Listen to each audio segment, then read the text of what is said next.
Section 1. A woman wants to find out about a paragliding course. Listen to the conversation between the woman and the man and answer the questions.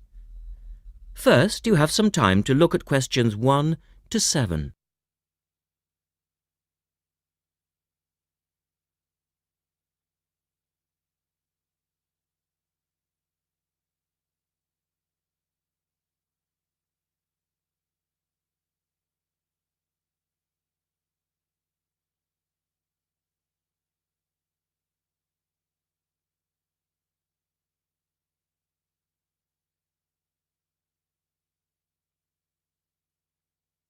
You will see that there is an example which has been done for you. On this occasion only, the conversation relating to this will be played twice.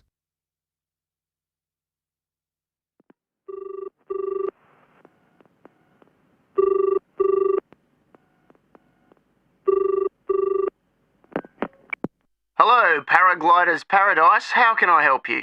Oh, hi. I'm interested in doing a course in paragliding. Which course are you interested in? Well, I'm not sure. What's available? Well, we've got the introductory course which lasts for 2 days. Okay. Or there's the 4-day beginner's course, which is what most people do first. I'd tend to recommend that one. And there's also the elementary pilot course, which takes 5 to 6 days depending on conditions. We might try the beginner's course. The woman says they would like to try the beginner's course. So the answer is B, the 4-day beginner's course. Now we shall begin. You should answer the questions as you listen because you will not hear the recording a second time. Listen carefully and answer questions 1 to 7.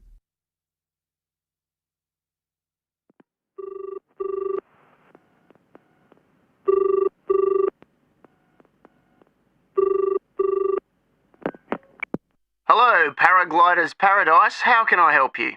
Oh, hi. I'm interested in doing a course in paragliding. Which course are you interested in? Well, I'm not sure. What's available? Well, we've got the introductory course which lasts for 2 days. Okay. Or there's the 4-day beginner's course, which is what most people do first. I'd tend to recommend that one. And there's also the elementary pilot course, which takes 5 to 6 days depending on conditions. We might try the beginner's course. What sort of prices are we looking at? The introductory is $190. The beginner's course, which is probably what you'd be looking at, is $320. No, sorry, $330. It's just gone up. And the pilot course is $430. Right. And you also have to become a member of our club so that you're insured. That'll cost you $12 a day. Everyone has to take out insurance, you see. Does that cover me if I break a leg? No, I'm afraid not. It's only third party and covers you against damage to other people or their belongings, but not theft or injury. You would need to take out your own personal accident insurance. I see. And what's the best way to get to your place? By public transport, or could we come by bike? We're pretty keen cyclists. It's difficult by public transport, though there is a bus from Newcastle. Most people get here by car, though, 'cause we're a little off the beaten track. But you could ride here, okay?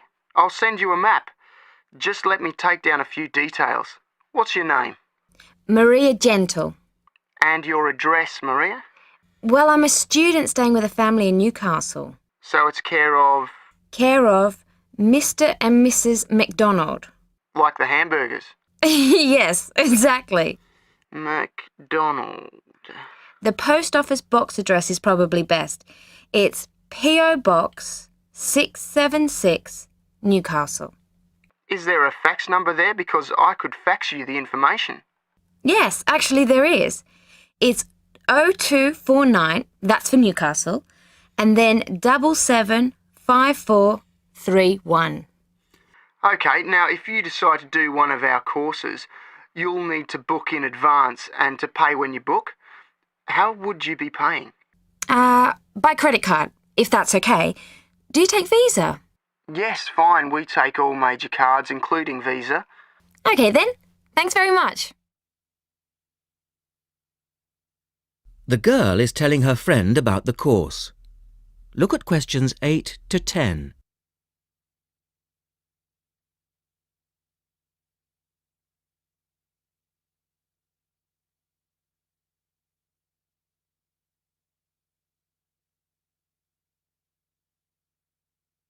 Now listen to their conversation and answer questions 8 to 10. Hi, Pauline. Hi, Maria. What's that you're reading? Just some information from a paragliding school. It looks really good fun. Do you fancy a go at paragliding? Sure. Do you have to buy lots of equipment and stuff? Not really.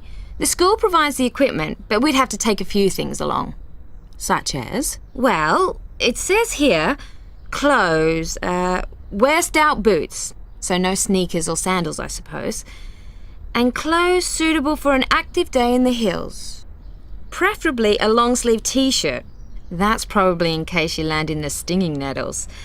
It also says we should bring a packed lunch. We do not recommend soft drinks or flasks of coffee. Water is really the best thing to drink. We need to bring suntan lotion and something to protect your head from the sun. Okay, that sounds reasonable.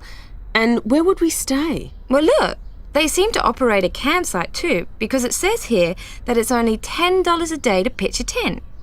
That'd be fine, wouldn't it? And that way we'd save quite a bit, because even a cheap hotel would cost money. Or perhaps we could stay in a bed and breakfast nearby. It gives a couple of names here we could ring. I think I might prefer that. Hotels and youth hostels would all be miles away from the farm, and I don't fancy a caravan. No, I agree. But let's take a tent and pray for good weather. Okay, let's do it. What about next weekend? No, I can't. I'm going on a geography field trip. And then it's the weekend before the exams, and I really do need to study. Okay then, let's make it the one after the exams. Fine, we'll need a break by then. Can you ring and let me know if you can find out some... That is the end of section 1. You now have half a minute to check your answers.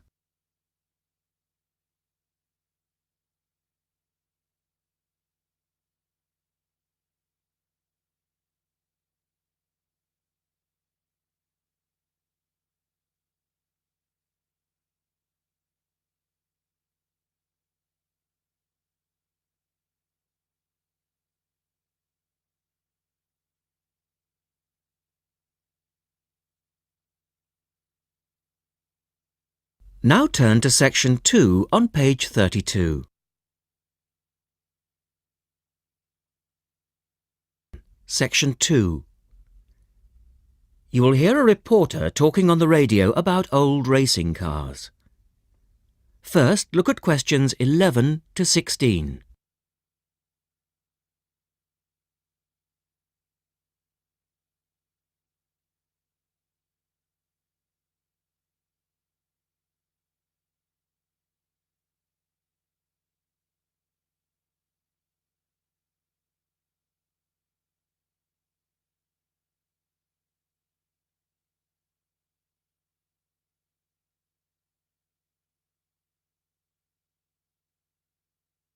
As you listen to the first part of the talk, answer questions 11 to 16. The Goodwood Museum is currently celebrating some of the most extravagant types of car design in its Festival of Speed. Here's our reporter, Vincent Freed, who's on site to tell us about some of the cars on display. Well, here I am, standing in front of one of the most prestigious cars ever built, the Duesenberg. A fantastically expensive, luxurious car built in the early part of the 20th century and bearing all the glamorous qualities of the Jazz Age. How many were there? Well, only 473 Duesenberg J-types were ever built, and the model here is one of the rarest.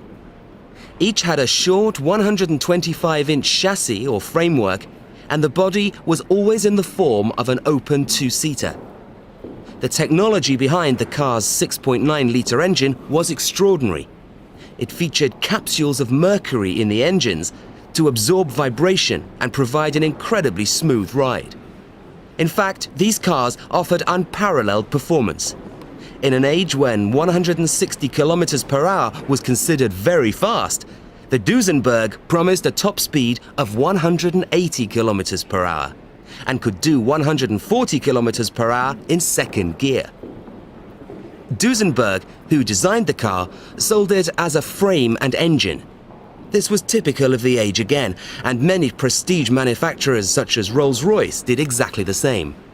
Owners able to afford the hefty $9,000 price tag for the basic car would then commission a coachwork company to build a body tailored to their own individual requirements. The Duesenberg's great attraction for the driver was its instrument panel, which offered all the usual features but also several others, including a stopwatch. It was the Duesenberg's technology that lay behind its success as a racing car, and they dominated the American racing scene in the 1920s, winning the Indianapolis Grand Prix in 1924, 25, and 27. Now look at questions 17 to 20.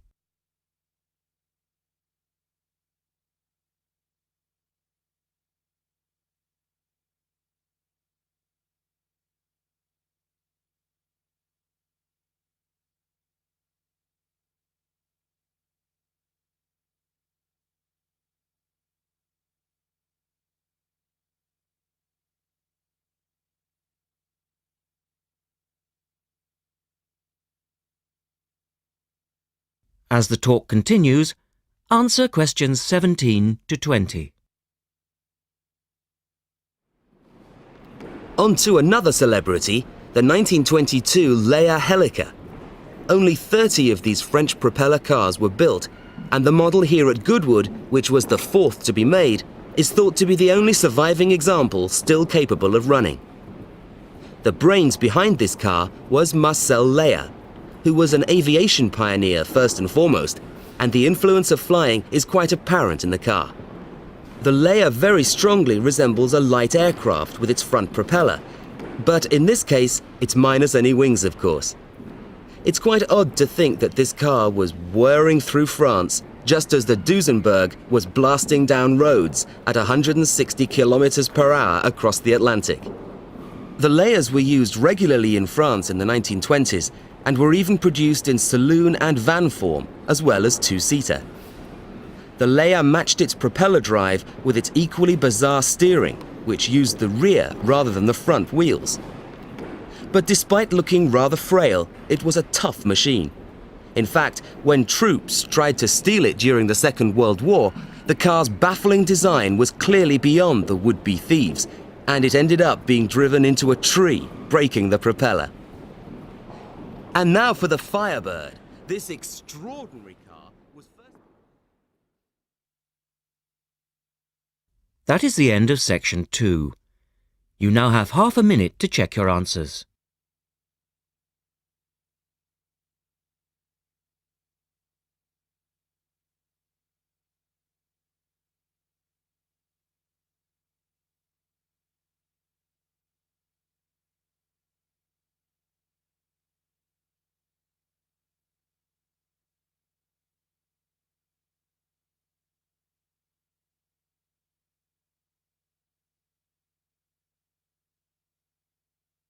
Now turn to section 3 on page 33.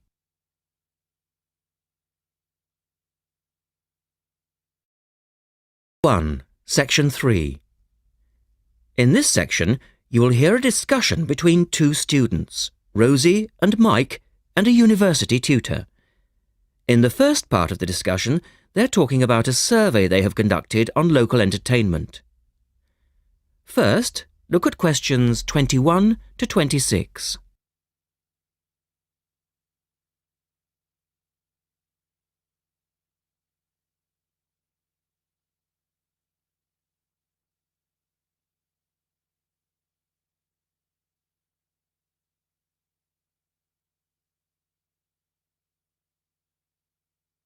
Now listen to the first part of the discussion and answer questions 21 to 26.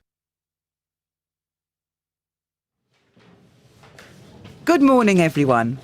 Well, I think we can start straight away by getting Rosie and Mike to do their presentation. Would you like to start, Rosie? Yes. Well, we've done a survey on local entertainment. Basically, we tried to find out how students feel about the entertainment in the town and how much they use it. Yes, so we've called our project Out and About. Yes, that's a good title. Out and About. We wanted to find out how well students use the entertainment facilities in town, whether they get to see the latest plays, films, that kind of thing. Now, we have our own facilities on campus, of course. Oh, yes. We deliberately omitted those as we really wanted to examine outside entertainment in the town as opposed to on the university campus. Actually, there were a lot of areas to choose from, but in the end, we limited ourselves to looking at 3 general categories: cinema, theatre and music. Right. OK, well, first of all, cinema. In the town, there are 3 main places where you can see films. There's the new multi-screen cinema complex, the old Park Cinema and a late-night Odeon. So, if you look at this chart, in terms of audience size, the multi-screen complex accounts for 75% of all cinema seats. The Park Cinema accounts for 20% of seats, and the late-night Odeon has just 5% of seats. As you probably know, the complex and the park show all the latest films, while the late-night cinema tends to show cult films. So, when we interviewed the students, we thought the complex would be the most popular choice of cinema. But surprisingly, it was the late-night Odeon. Yeah, and most students said that if they wanted to see a new film, they waited for it to show at the park, because the complex is more expensive and further out of town, so you have to pay more to get there as well. Yes, and that adds to the cost, of course, and detracts from the popularity, evidently. Well, next, we looked at theatres. The results here were interesting because, as you know, there's a theatre on campus which is popular, but there's also the Stage Theatre in town, which is very old and architecturally quite beautiful. And there's the large modern theatre, the Ashtop, that has recently been built. So you just looked at the 2 theatres in town? Yes, but the thing about the theatres is that there's a whole variety of seat prices. Also, the types of performance vary, so students tend to buy seats at both and like using both for different reasons. And if they want cheap seats at the Ashtop, they can just sit further from the front. What we did find that was very interesting is that there are periods during the year when students seem to go to the theatre and periods when they go to the cinema. And we really think that's to do with budget.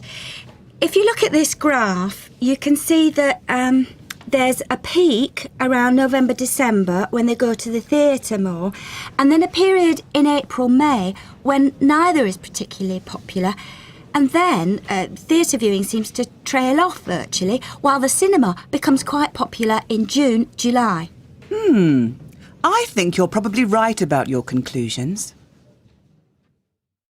In the second part of the discussion, Rosie and Mike talk about different music clubs. Look at questions 27 to 30 first.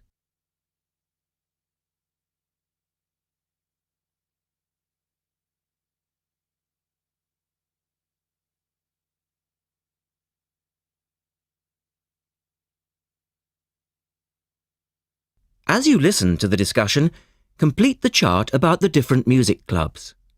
Some answers have been done for you. Listen carefully and answer questions 27 to 30. Well, lastly, we looked at music, and this time we were really investigating the sort of small music clubs that offer things like folk or specialise in local bands. So not musicals as such? That's right. We looked at 3 small music venues and we examined the quality of the entertainment and the venue and gave a ranking for these. A cross, meaning that the quality was poor, a tick, meaning it was okay, and 2 ticks for excellent. First of all, the Blues Club, which obviously specialises in blues music. This was a pretty small place and the seating was minimal, so we didn't give that a very good rating. No, we don't recommend that one really. Then the Sansu, which plays a lot of South American music. It was a big place, very lively, good performers, so 2 ticks for that one. The Pier Hotel is a folk venue, a good place for local and up-and-coming folk artists to play. Not the best of venues, as it's in a basement and a bit dark, but the quality of the entertainment was reasonable and the lighting was very warm, so we felt it deserved an average rating. Now finally, there's the Bald Rock Cafe, which features big rock bands and is pretty popular with students, and we enjoyed ourselves there as well, so top marks for that one. And then, did you get any information from the students as to which of the clubs they preferred? That is the end of section 3. You now have half a minute to check your answers.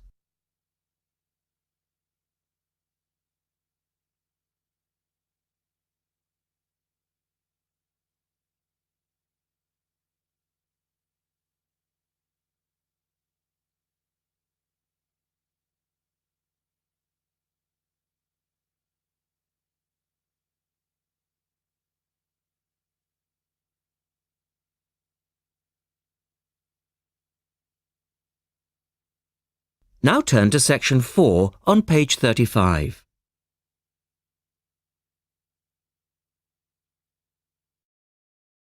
Section 4. You will hear a lecturer talking about dust storms. First, you have some time to look at questions 31 to 36.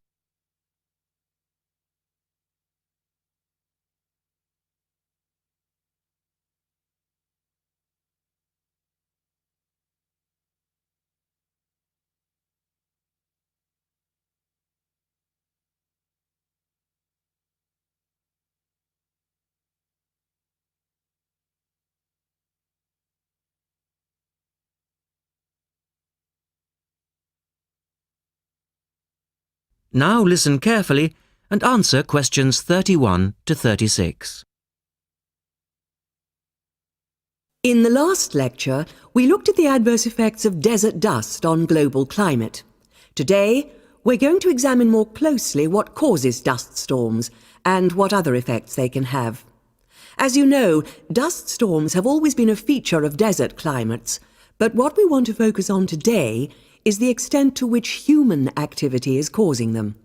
And it's this trend that I want to look at, because it has wide-ranging implications. So, what are these human activities? Well, there are 2 main types that affect the wind erosion process, and thus the frequency of dust storms. There are activities that break up naturally wind-resistant surfaces, such as off-road vehicle use and construction. And there are those that remove protective vegetation cover from soils, for example, mainly farming and drainage. In many cases, the 2 effects occur simultaneously, which adds to the problem. Let's look at some real examples and see what I'm talking about. Perhaps the best-known example of agricultural impact on desert dust is the creation of the USA's Dust Bowl in the 1930s. The dramatic rise in the number of dust storms during the latter part of that decade was the result of farmers mismanaging their land. In fact, choking dust storms became so commonplace that the decade became known as the Dirty 30s. Researchers observed a similar but more prolonged increase in dustiness in West Africa between the 1960s and the 1980s, when the frequency of the storms rose to 80 a year, and the dust was so thick that visibility was reduced to 1,000 meters. This was a hazard to pilots and road users. In places like Arizona, the most dangerous dust clouds are those generated by dry thunderstorms. Here, this type of storm is so common that the problem inspired officials to develop an alert system to warn people of oncoming thunderstorms. When this dust is deposited, it causes all sorts of problems for machine operators. It can penetrate the smallest nooks and crannies and play havoc with the way things operate because most of the dust is made up of quartz, which is very hard. Another example. The concentration of dust originating from the Sahara has risen steadily since the mid-1960s. This increase in wind erosion has coincided with a prolonged drought, which has gripped the Sahara's southern fringe. Drought is commonly associated with an increase in dust-raising activity, but it's actually caused by low rainfall, which results in vegetation dying off. In the second part, the speaker talks about the drying up of the Aral Sea. Look at questions 37 to 40 and complete the flowchart. One of the foremost examples of modern human-induced environmental degradation is the drying up of the Aral Sea in Central Asia. Its ecological demise dates from the 1950s, when intensive irrigation began in the then Central Asian republics of the USSR. This produced a dramatic decline in the volume of water entering the sea from its two major tributaries. In 1960, the Aral Sea was the fourth largest lake in the world, but since that time it has lost 2/3 of its volume. Its surface area has halved, and its water level has dropped by more than 216 metres. A knock-on effect of this ecological disaster has been the release of significant new sources of wind-blown material as the water level has dropped. And the problems don't stop there. The salinity of the lake has increased so that it is now virtually the same as seawater.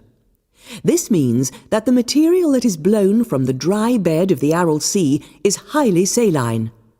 Scientists believe it is adversely affecting crops around the sea because salts are toxic to plants.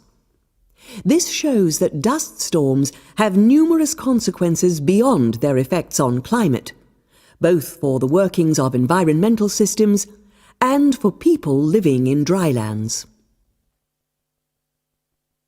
That is the end of section 4. You now have half a minute to check your answers.